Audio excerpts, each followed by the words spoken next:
इस वक्त विरासत के ताल्लुक से 4 बड़े ही अहम मसाइल पेश करने हैं, बगौर ख़ास समाअत फरमा लें। नंबर 1, वारिसों में से अगर कोई अपना हक मुआफ़ कर दे,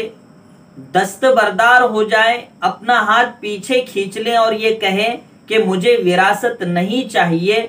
इसके बावजूद भी वो कभी भी अपना हक मांग सकता है। सिर्फ जबान से कह लेने से उसका हक मुआफ नहीं होगा, वो कभी भी भाइयों से या बहनों से अपना हक मांग सकता है।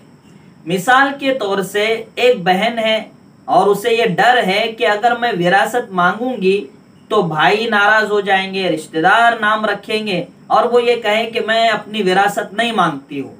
तो भी भाइयों के जिम्मे ये रहेगा। इसी तरह जो बहनें ले रहे उनके जिम्मे ये रहेगा कि जब भी वो बहन हक मांगे तो उसको वापस लौटाना पड़ेगा। ये शरई मसला है जिसे समझना बहुत ही जरूरी है और इस वक्त की बहुत ही अहम जरूरत है।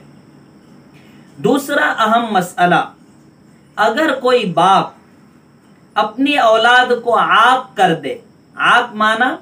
ये कहे कि भाई मेरे मरने के बाद इसको मेरी विरासत में से कुछ नहीं मिलेगा, इसको मैं बेटा शुमार ही नहीं करता हूं,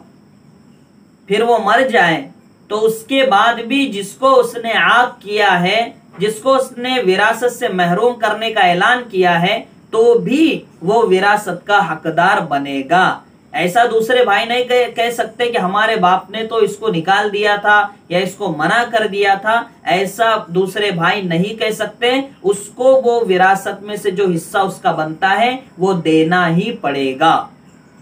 तीसरा अहम मसला, अगर बाप जिंदगी में अगर किसी बेटे को कुछ हदिया दे देता है, जैसे घर दे देता है या और कोई पैसा दे देता है, खेत में का कोई हिस्सा दे देता है,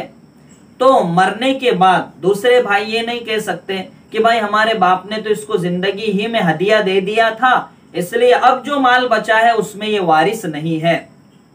बल्कि उस बाप ने जिसको हदिया दिया है वो बकिया माल में भी मरने के बाद, बाप के मरने के बाद वारिस बनेगा, उसको उसका हक दिया जाएगा, हदिये के माल को विरासत नहीं शुमार किया जाएगा। नंबर 4, चौथा अहम मसला, अगर बाप देखे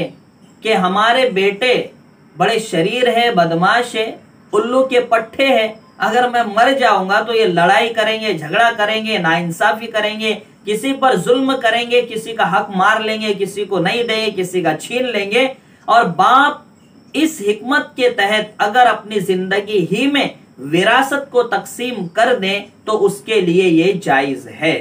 ये 4 अहम मसले इस वक्त बहुत काम आएंगे। आप खुद भी इसे मुलाहिजा फरमा लें, याद रख लें और अपने दोस्तों को भी बता दें।